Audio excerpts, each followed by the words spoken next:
श्री स्वामी समर्थ. नमस्कार मित्रांनो. जेव्हा कुटुंबातील एखाद्या सदस्याचा मृत्यू होतो तेव्हा गरुड पुराण 12 दिवस वाचले जाते. असे म्हणतात की यामुळे आत्म्याला मोक्ष प्राप्त होण्यास मदत होते. हिंदू धर्मात 4 वेद आणि 18 पुराणे आहेत. यापैकी एक गरुड पुराण आहे, ज्यामध्ये जन्मापासून ते मृत्यूपर्यंत अशी अनेक रहस्ये सांगितली गेली आहेत, ज्याबद्दल प्रत्येकाला माहीत असणे आवश्यक आहे. गरुड पुराण हे हिंदू धर्मातील 18 महापुराणांपैकी एक आहे.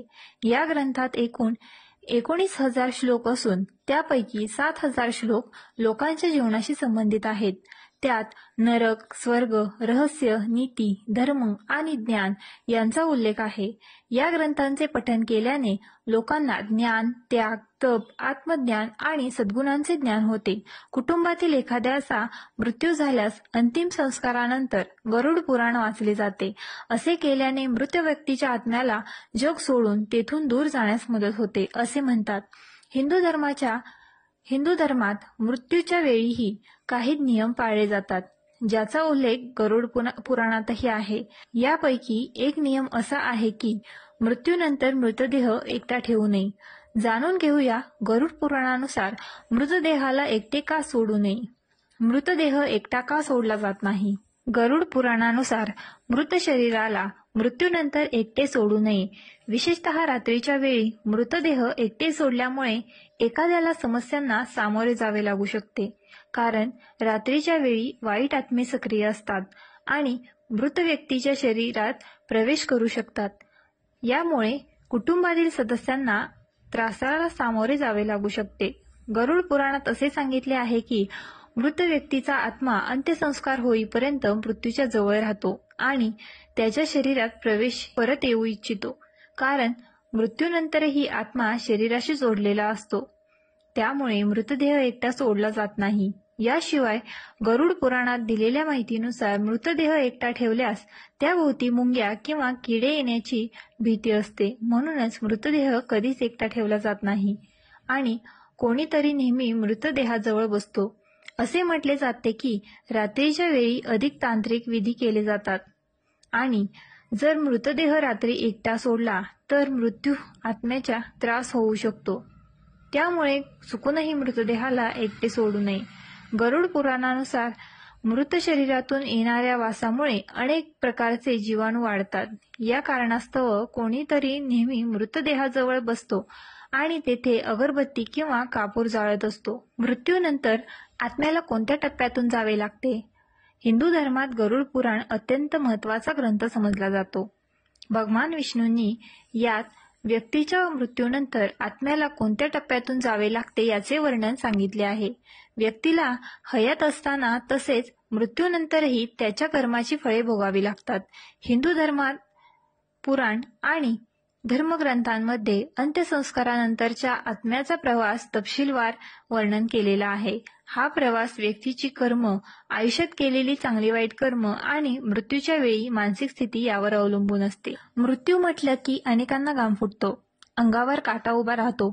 लोकांना मृत्यूबद्दल खूप भीती वाटते. पण भगवान श्रीकृष्णांना भगवद्गीतेमध्ये सांगितल्याप्रमाणे जो या पृथ्वीवर जन्म घेईल त्याला मृत्यूही अटळ आहे. पण तुम्हाला माहितीये का, मृत्यूच्या वेळी व्यक्तीला खूप वेदना होतात. मृत्यूच्या वेळी अनेक लोकांचा आवाज बंद होतो आणि माणूस रडायला लागतो. गीता, गरुड पुराण, कथापनिषद यासारख्या आपल्या धार्मिक ग्रंथांमध्ये मृत्यूबद्दल अनेक गोष्टी सांगण्यात आल्या आहेत. व्यक्तीला शेवटच्या क्षणी असं काय दिसतं? गरुड पुराणातून सत्य जाणून घ्या. मृत्यूच्या वेळी एखाद्या व्यक्तीला कसे वाटते? जीवन आणि मृत्यू एकमेकांना पूरक आहेत. गीतेतही श्रीकृष्णाने सांगितले आहे की जो जन्म घेतो त्याचा अंत होणारच. मृत्यू अत्यंत क्लेशदायक मानला जातो, म्हणूनच लोक मृत्यूला घाबरतात. तर धार्मिक ग्रंथांमध्ये मृत्यू ही एक सामान्य प्रक्रिया असल्याचे वर्णन केले आहे. भगवद्गीतेत सांगितल्याप्रमाणे मृत्यू ही शरीर बदलण्याची प्रक्रिया आहे. जेव्हा एखाद्या व्यक्तीचे शरीर वृद्ध होते तेव्हा आत्मा मृत्यूद्वारे त्याचे शरीर बदलतो. मृत्यूच्या वेळी एखाद्या व्यक्तीला कसे वाटते, व्यक्ती का रडते आणि त्याचा आवाज का थांबतो हे जाणून घ्या. जेव्हा एखाद्या व्यक्तीचा शेवटचा क्षण जवळ येतो तेव्हा गरुड पुराणानुसार पापी व्यक्तीचा श्वास शरीराच्या खालच्या मार्गाने बाहेर पडतो. जेव्हा एखाद्या व्यक्तीचा शेवटचा क्षण जवळ येतो तेव्हा यमराजाचे 2 दूत त्याच्याकडे येतात. गरुड पुराणात असे सांगितले आहे की यमदूत दिसायला खूप भीतीदायक असतात आणि डोळे मोठे असतात. यमराजाच्या अशा दूतांना पाहून पापी प्राणी घाबरतात आणि लघवी करू लागतात. मृत्यूच्या वेळी यमराजाचे दूत त्या व्यक्तीकडे येतात आणि त्याचा जीव घेतात. त्यावेळी त्या व्यक्तीला 100 विंचूंच्या नांगी एवढे वेदना जाणवते. यासोबतच त्या व्यक्तीचे तोंड आतून कोरडे पडू लागते आणि लाळ गळू लागते. यमराजाचे दूत आत्म्याला यमलोकात घेऊन जातात. गरुड पुराणानुसार माणसाच्या मृत्यूच्या वेळी अंगठ्याच्या आकाराचा प्राणी ओरडत शरीरातून बाहेर पडतो, ज्याला यमराजाचे दूत पकडतात. यमराजाचे दूत त्या आत्म्याला पकडून यमलोकांच्या प्रवासाला घेऊन जातात. दूत त्याला बांधून सोबत घेऊन जातात. मृत्यूनंतर नरकाच्या प्रवासाला जाताना माणूस थकतो तेव्हा यमराजाचे दूत त्याला घाबरवतात आणि त्या पापी प्राण्याला नरकातील दुःख सांगतात. यावेळी व्यक्ती आपल्या सर्व पापांची आठवण करून चालते, ज्याचा विचार करून त्याचे हृदय थरथर कापायला लागते. व्यक्तीला सर्व काही आठवते. गरुड पुराणानुसार जेव्हा एखाद्या व्यक्तीचा मृत्यू होतो तेव्हा त्या व्यक्तीमध्ये दिव्य दृष्टी निर्माण होते. त्यावेळी त्या व्यक्तीला जग व्यापक दिसू लागते आणि त्याला त्याच्या संपूर्ण आयुष्यातील घटना आठवतात. क्षणार्धात एखाद्याचे संपूर्ण आयुष्य डोळ्यांसमोर येते.